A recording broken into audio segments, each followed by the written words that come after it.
So the gag order is over officially here in Philadelphia. The coordinators, the offensive and defensive guys, the new blood we brought in, have officially spoke. They had a presser after 3 months of radio silence. We've heard from Vic Fangio and Kellen, and we're going to look at the takeaways from them, and we're going to look at the nuggets of information that we were able to glean. Not all of it, but hey, I'm going to give it my best shot. What's up, it's your boy Cintron, coming back at you with another analysis video, and I kid you not, that's my real name.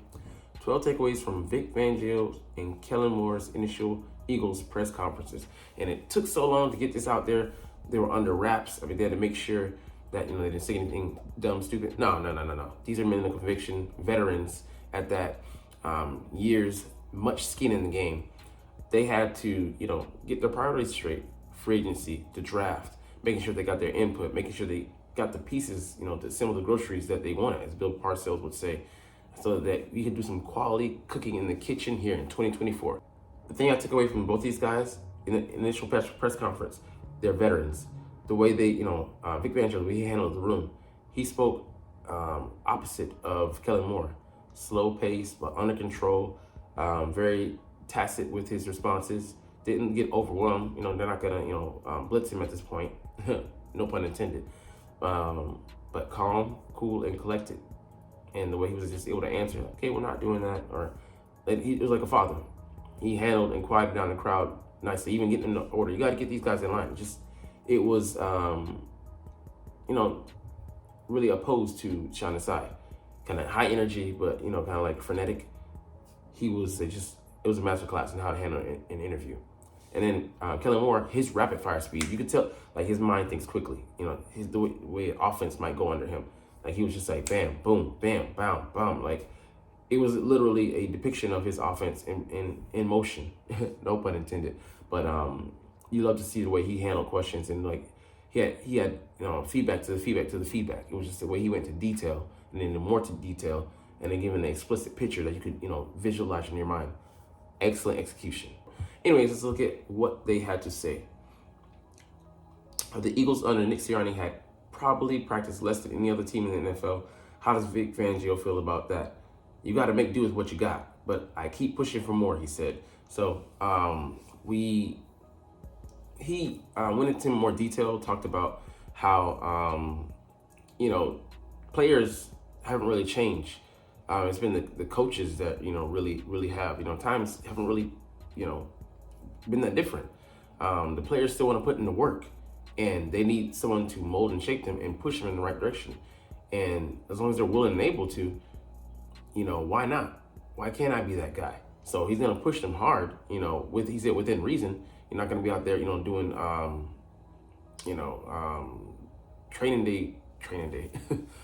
training camp practices, 2-a-days, like, used to do back in the day. But they're going to, try and make these guys better. And that, like, to grow, you have to be stretched beyond your current point.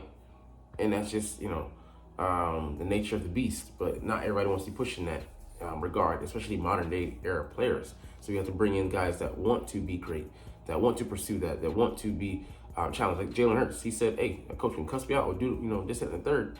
But a coach is never going to push me harder than I push myself. And he wants to be coached like that. So, getting guys in the building like that, 53 of them, if you can find them, guys going to be in different walks of life, different backgrounds, different religions, maybe different orientations of sorts.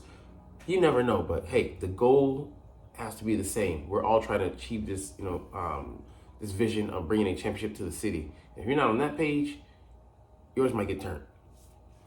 All right, so the Eagles are already scheduled to practice more this spring during OTAs and minicamp than they did last spring. And it's expected that training camp practices will be more demanding this year as well. So that's a welcome sight, because we've had some, a lot of shell practices that really didn't take advantage of, the scope, the realm that we operate in. We don't have to operate like that, but we just choose to go lighter. And in previous years, this worked, but, crash and burn last year, and we're in dire need of, some cultural change. And that's a sticking point, and like I said, I'm with it. The lighter practices were more of a directive from the front office than they were from Sirianni. So they just looked at the end result and say, we had success doing this, let's do it this way. And I guess it makes sense, but with things crashing and burning last season, they said, hey, we gotta switch it up. All right.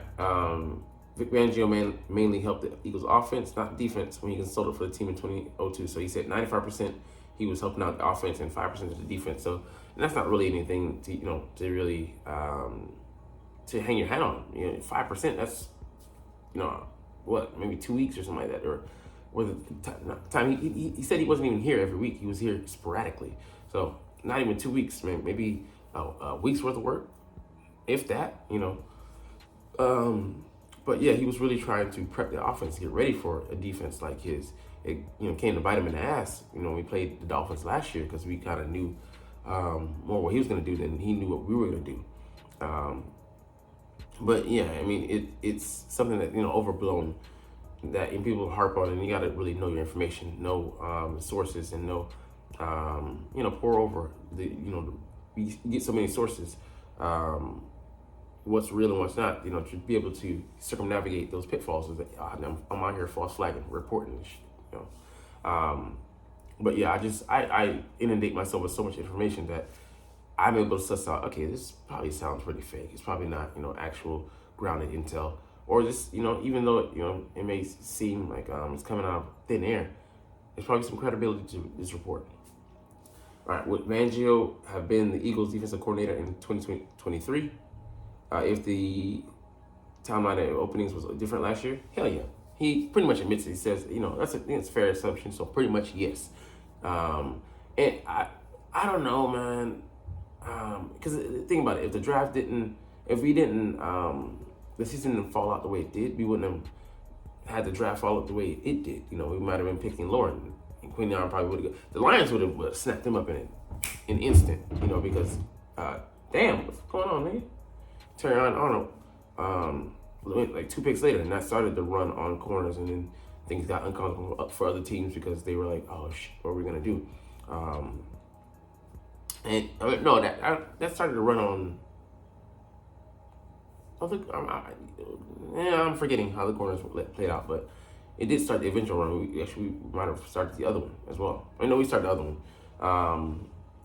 But yeah, it's something that Jonathan Gannon screwed us out of that. That's what I was trying to get back to. But things all worked out. We got our guy in the end, and he's the progenitor of the scheme. So I like to have the original rather than a copy. And his predecessor or predecessor sounds like, yeah. Anyways, what I was trying to say there. But he had a scheme that worked for him. Why come in and tamper with that? And it came to bite us in the ass. But it is what it is. Hindsight, in 2020, of course, she wish she would have meddled, but it is what it is. It's in the record books that goes down as an L for the Eagles franchise. We're 1-3 in Super Bowl, so hey, but at least we have one. There's some teams that have 0. The Lions being amongst them.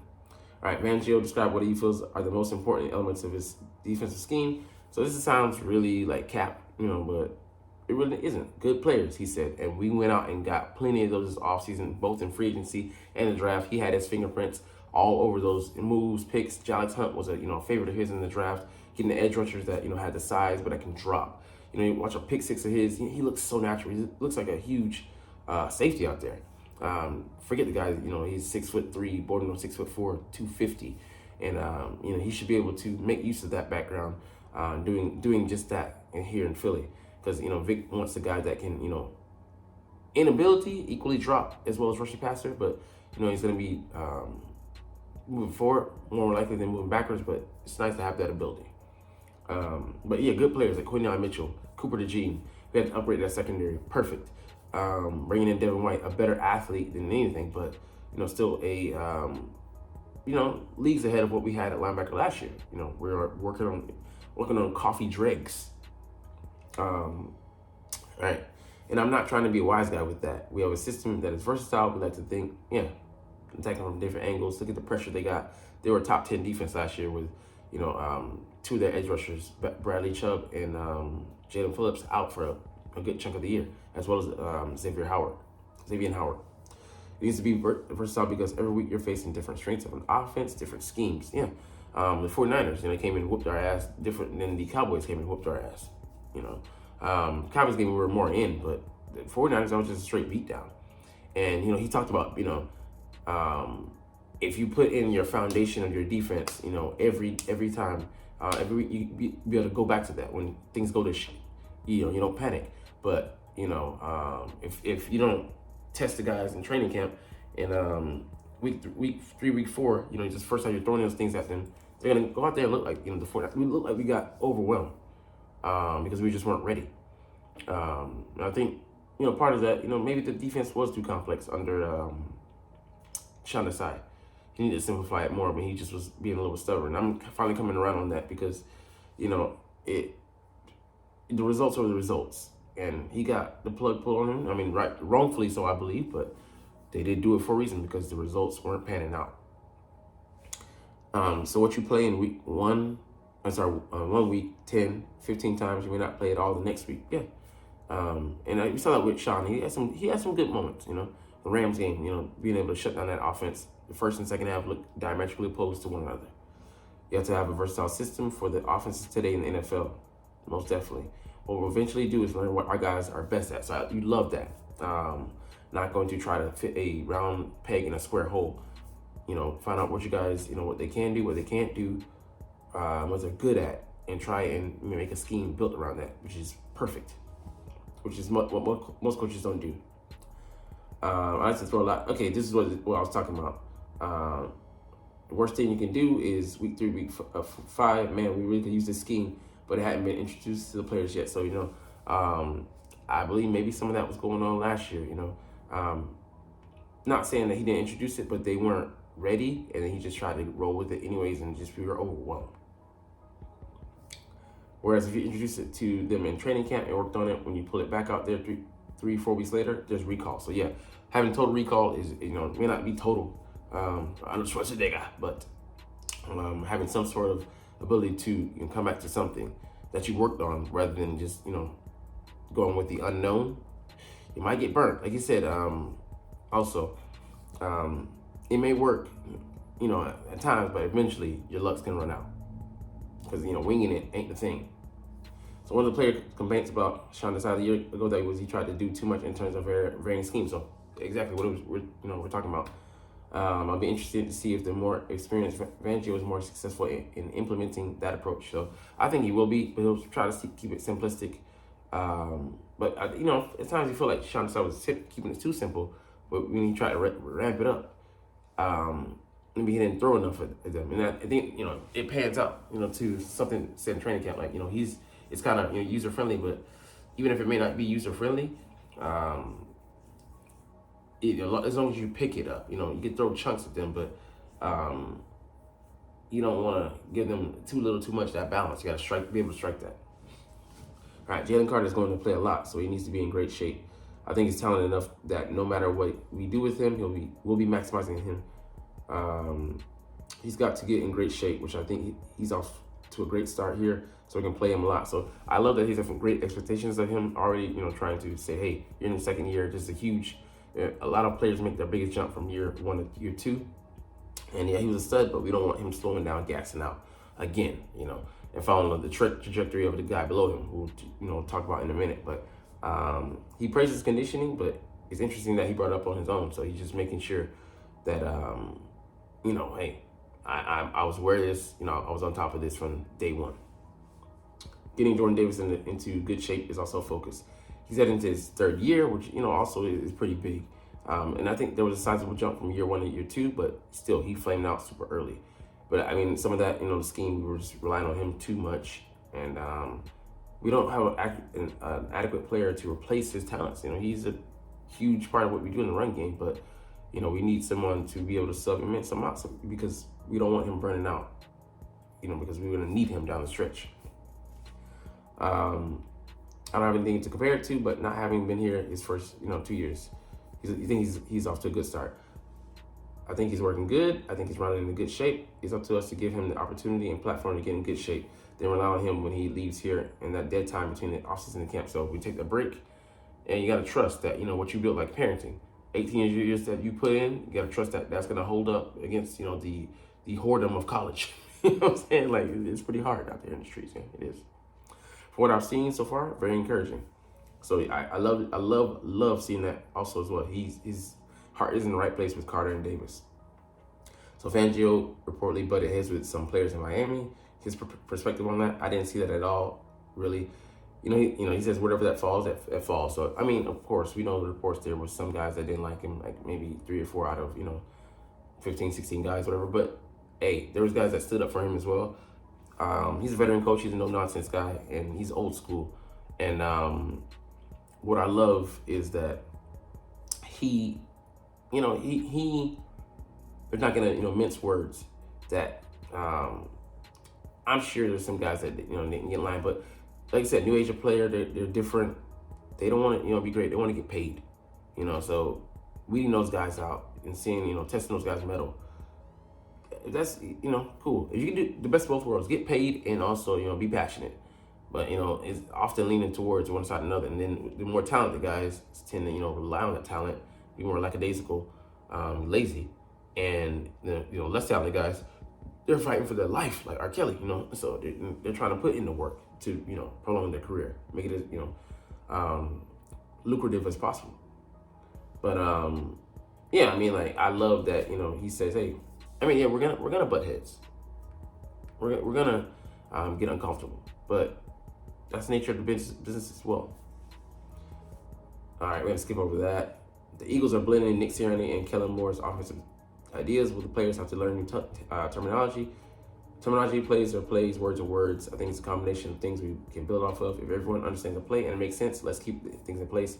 It's not that complicated. We're continuing to evolve the system to make sure the language ties together, that the communication can be clean, and whether that word comes from Philadelphia, Los Angeles, or somewhere in between, Dallas.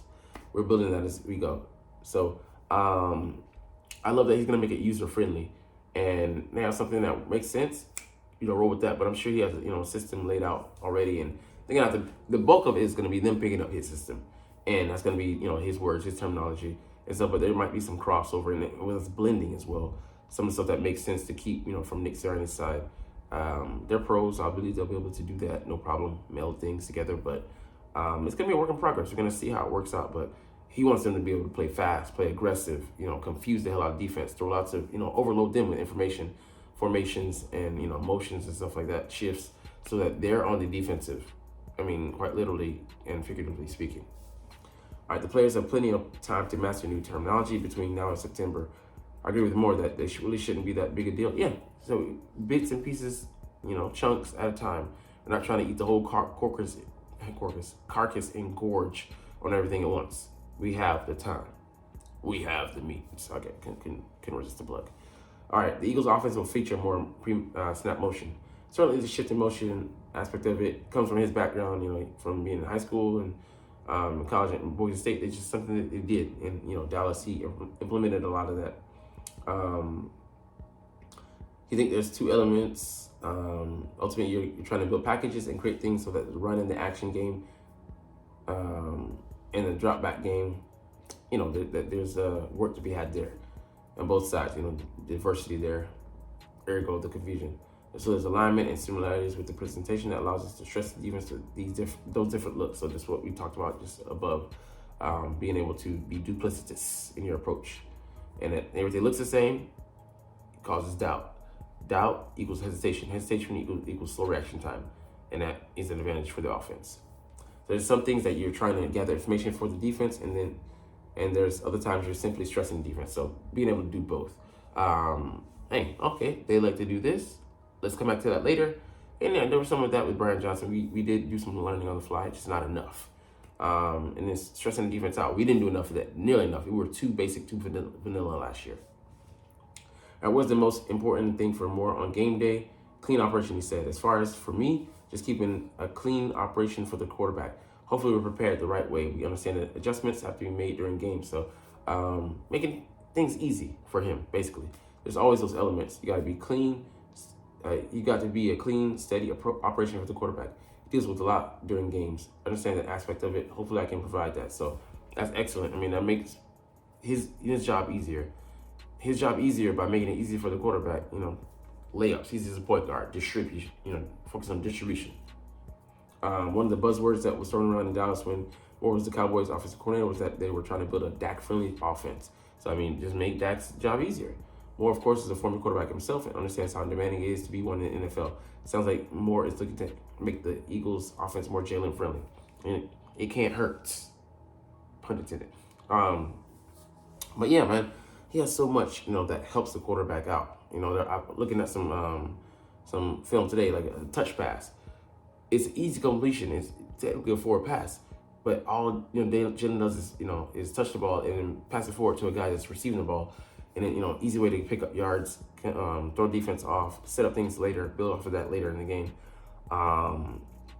and it ups his completion percentage, his confidence, easy layups. You got to get into rhythm, quick hitting plays like that, allow him to get funky, as Cam Newton would say.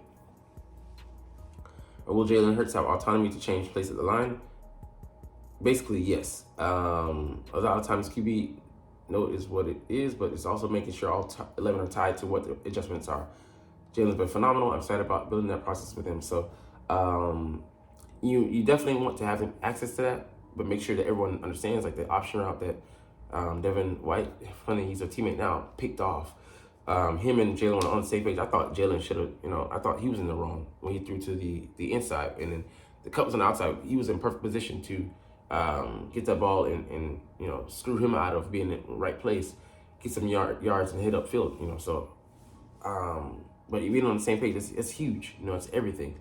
There's a difference between a completion and moving the chains, to the double wop of losing the ball possession, and return the ball and was able to take away a possession.